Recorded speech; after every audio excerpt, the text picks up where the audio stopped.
in general, I'd say don't push yourself to do anything unless there's an emergency situation or, a real commitment that you have to follow through on. Otherwise, it would sacrifice your alignment, your honor, and so forth. Or someone else's life would be, harmed or seriously inconvenienced. But in general, if you don't feel like doing something, there's some guidance in there or resistance. At that point, I would kick myself in the butt going anyway, blindly. I would kick myself in the butt to relax. And in other words, simply, I would will myself to relax, to assess my inner vibrations about the action at hand and see, well, why do I not want to do it? Is it truly not in alignment? Maybe you've made a commitment and now you no longer feel like doing it. Did something shift that needs to be communicated? Do I have a fearful, negative, resistant idea about myself in relationship to it? That if I clean that up, I would suddenly be excited to do it? Basically, don't do anything that you don't really want to do, but get clear on why you don't want to do it. And if that's coming from a true place of guidance and excitement, or if it's coming from avoidance or negative definitions that you've learned to apply to a situation. Therefore, it might be intimidating. You may have negative connotations to it that you can transform. You can reframe it. You can see it differently. And then suddenly you realize, oh, actually, it is an extension of my excitement. It is an expression of my calling. But in general, don't push yourself to do anything. If you need to push yourself to do something, then typically you just exacerbate the misalignment. Except if you are overly lethargic in your conditioning or your nature. If you are, as in the East, they would say kapha. No, I'm not at all. Yeah, right. You don't seem that way at all. So if your constitution isn't mostly kapha, which is kind of like the heavy, the sloth archetype, the lethargy. Yes. Then for people with that kind of constitution, which is not ideal on the spiritual path usually, it's not ideal because it just lacks motion, it lacks fire, it lacks the energy that you need to transform things. So it's a slow going if you're mostly kaphic in nature, meaning a little bit sloth-like. So then for those people, I would say it's good to begin to kick yourself in the butt. Observe your diet, your patterns, maybe sleep a little bit less long, maybe get a little bit more active, get a little bit more exercise in, find something that you are excited about and be a little bit more structured about it. Just kick yourself in the butt a little bit more until that begins to develop a new momentum where you can find your excitement, you can find your sense of self. Because if there's no excitement whatsoever, then you're probably stagnant. But if you are, you are acting on your excitement, your calling, your intuition, there's a certain amount of flow to your life, to your day-to-day experience. But then within that, you don't feel like doing something and you feel pressured to like kick yourself in the butt to do it anyway. Or then I would say, just pause yourself and examine, why do I have resistance towards this? Is it guidance? Is it just simply not exciting? Or am I avoiding something? Once you clean that up, you will find that either it now is exciting to you and it no longer requires a kick in the butt, or it's just a matter of you just have to accept that that's actually not who you are anymore and you don't want to do that. And then you accept, hey, I'm not going to do that.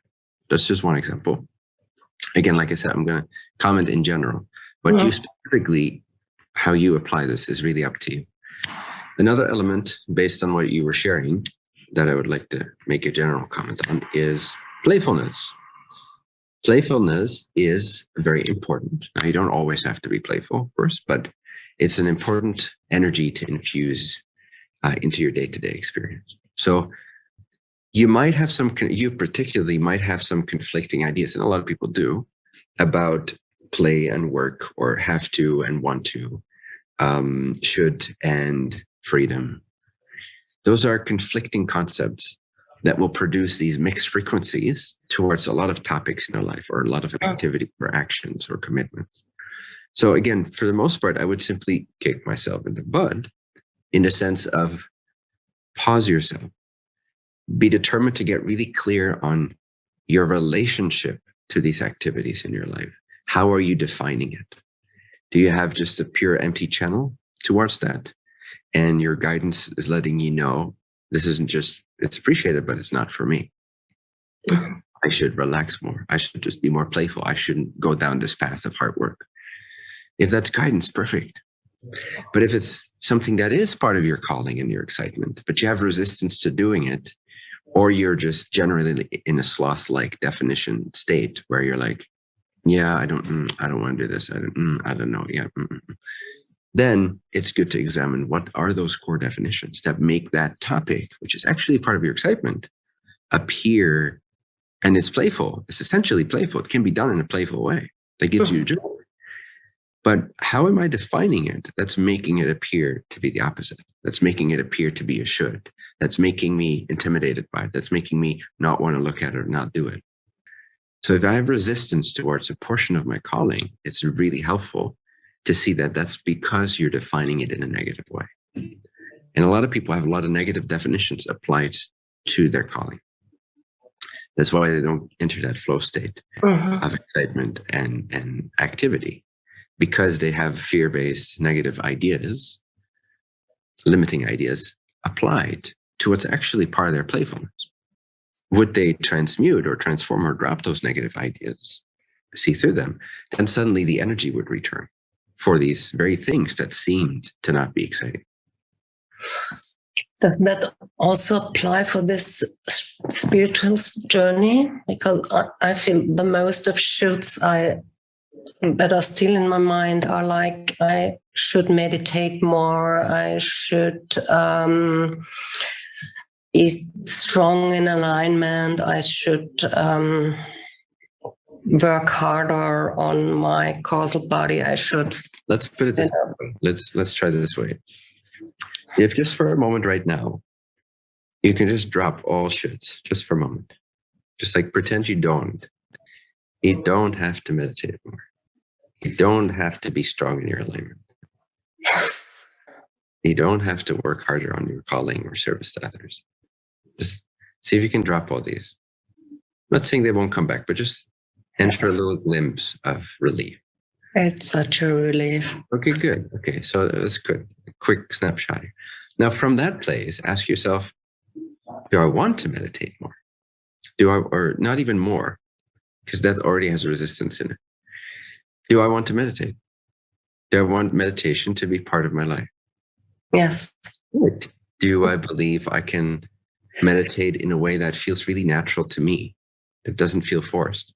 Can I find a flowy way to meditate that has no should behind it? That's just a playful, joyful way to focus my attention on productive states of consciousness, on wish-fulfilling states of consciousness.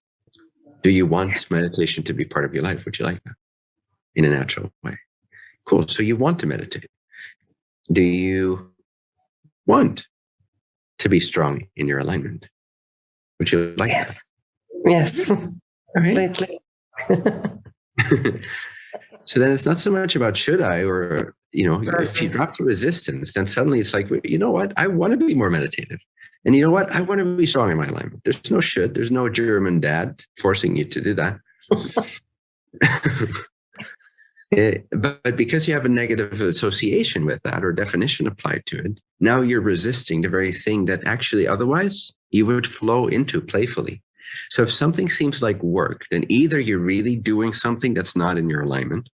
But if you know it is in alignment with you, such as, meditating on a somewhat regular basis in a way that's natural to you, that feels elevating, that feels uplifting, that feels clarifying, that feels emptying, that feels freeing.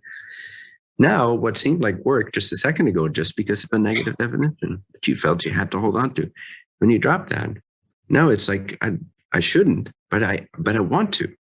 And now it's in a playful manner. So most of the things that we term work and effort in our lives, with a little bit of dropping some definitions, can now appear to us as play.